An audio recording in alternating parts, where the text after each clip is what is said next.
I'm Guy Cocker, this is Chris Waters, and we are here down at Gamescom 2012 getting a first sneak peek at Call of Duty Black Ops 2 multiplayer. We've seen it, we've played it. Chris, what are the most exciting things? Guy, it all starts with the pick 10 system, and this is like, you've chosen your loadout in Call of Duty for years now. You know how it works. You pick from this list, you go into this list and sub-menu there.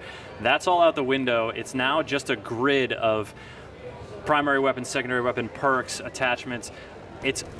Everything is worth 1 point. Yeah. Your gun's 1 point. An attachment is 1 point. A perk is 1 point. As long as you got 10 points, you're good to go. You could have no primary weapon. You could have 2 primary weapons because there's also wild cards. Yeah. These sort of subvert the loadout process. Allows you to pick 2 perks from the same perk tier, get a couple extra lethal or tactical grenades, or add a 3rd attachment to your weapon. Do what you like. This is Treyarch really revolutionizing the multiplayer system, I think. Just the whole loadout, they're really trying to get rid of all the cobwebs that have sort of built up over the years and make it easy. And I think one of my favorite features of that thing is how if you pick something that's a little too big, or you pick that 11th thing, it doesn't say loadout not valid. It says, you picked too many things. Here's all the things you picked. Just take one off, you're good to go. Yeah. So it's very fluid.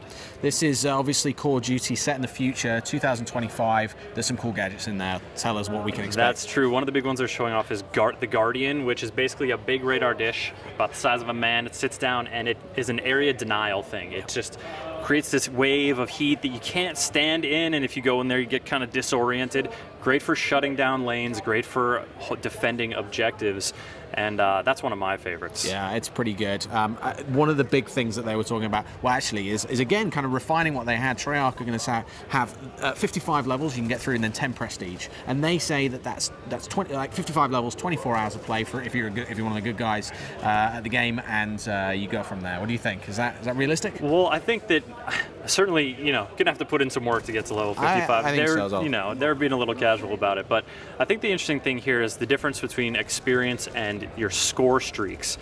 So the numbers that you see popping up on screen in gameplay footage, that's not experience, that is score. That's going towards your score streak reward, which is the new reimagined kill streaks. Basically this, again, it allows more flexibility. You can pick like a bunch, you can stack really low point score streaks and earn like 2 at a time, 3 at a time, and that's going to be different from your XP, but it's also going to feed back into it. So you call UAV, every teammate of yours that gets a UAV kill, you're getting score back for that, feeding into that, and it's also a way for them to drive players to objectives. You get more points if you're carrying the flag, if you're defending the flag, if you're on that capture point, and it's a way to reinforce team play with a gameplay mechanic. Anything else that's piqued your interest, Chris? You went to Treyarch to actually play this game ahead of Gamescom. Well, so I went to play the game, but more importantly, I went to shoutcast or codcast the game. Nice. And this is part of Treyarch's huge esports initiative. On a very basic level, this means that they're putting this game out there for people to compete in, to play in, and to watch playing. We saw these iPads going around earlier. They were showing just someone live streaming their game. This is, you can choose, boom, live stream. It's going to go out through your 360, through your PS3 to the internet. No extra hardware required. That's just you putting your gameplay out there. The other thing is codcasting, where it basically has built in an entire new kind of gameplay to Call of Duty, and it's a commentator, essentially.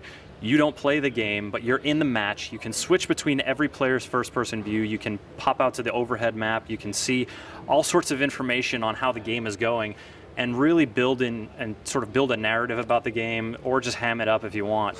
Basically a way to make this a performance for people who, whether or not they're skilled at the game or not, it's another way for someone to get into the game, and I think really a way to popularize watching competitive gaming to the mainstream. Yeah, as the codcaster, you are the director. You choose what you want to do, and this is, they said esports. This is a big step for esports, isn't it? I think it absolutely is, and Call of Duty, of course, one of the most popular video game franchises. It gets into millions of homes worldwide. That's the way that you're going to get esports and competitive gaming to become more popular, is by making that access point. And through codcasting, through live streaming, I think Black Ops 2 is really trying to do that.